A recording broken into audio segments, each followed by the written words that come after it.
O, diba? Guys, sharing you another winter spots sa yung mahilig sa yung to feel the festive season. So, it's in Expo, Winter Village, something there in Alwasen. So, si Ate Maria ang kasama ko kasi first time ever niyang mag-expo.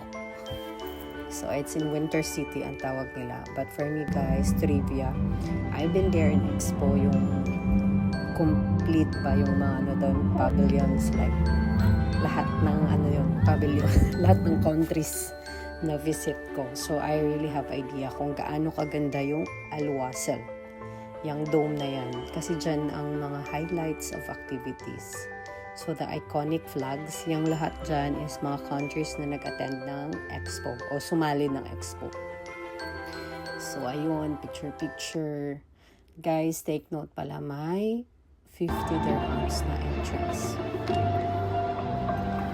So, yun, unang expenses. 50 na, may 50 ka na to.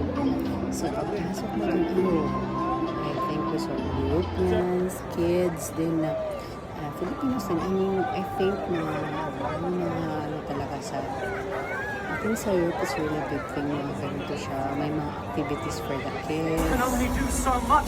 I need help. I'll be back in a flash with a brilliant plan. Food truck. Hindi namin nabibigyan, which is a bit pricey. Something happen yun. They are into festive.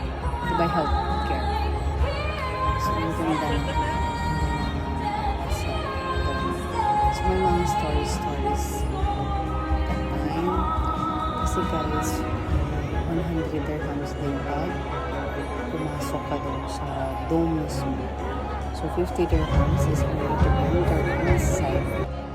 So, wala pa yung pamasahan na papunta expo. So, yan, may letter to Santa. Yun lang, nag-join kami sa mga activities nila. Kasi it's really small. Isang ikot lang ba. May mga nagbibenta, mga ganun. So, may mga snow sila, fake snow. So, para na lang mano yung time, yun, sumali-sali kami sa mga, they will give you a passport, tapos tatakan mo. I think mga 7 activities. Technically, hindi kami nag-join sa lahat ng activities. Kasi may bayad siya or something na gagawin mo na to take your time. Meron dong area ng Disney. Manood ka ng movies, upo-upo ka lang doon. So kami guys, it's picture-picture. And free man ang letter ni Santa. So, sana makaabot ni Santa, di ba? So, yun lang. Tawag nun. If you're there, try guys. Basta may entrance siya. Tapos, pamasahe papuntang Expo. Sakyan yung Expo 2020. So, yun lang. If you have time to spare, punta kayo doon. And, karak. So, yun guys. Have a blessed year ahead. See you.